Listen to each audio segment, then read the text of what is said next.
7 money habits that keep the middle class stuck forever. Look, have you ever felt like you're doing everything right? Working hard, paying bills, being responsible, yet somehow you're not getting ahead? Yeah, that's not an accident. My name is Epstein, and I spend way too much time thinking about why effort doesn't always turn into financial progress. If you're someone who earns money but still feels financially stuck, hit subscribe and like this video if it helps. Here's what most people don't realize.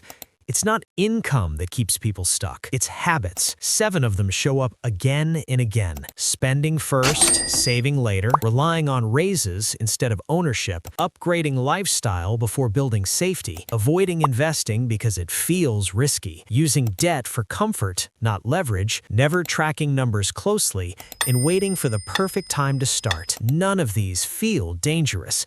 That's why they're powerful. The middle class isn't trapped by laziness, it's trapped by normal behavior. Change the habits, change the outcome. That's how you get unstuck.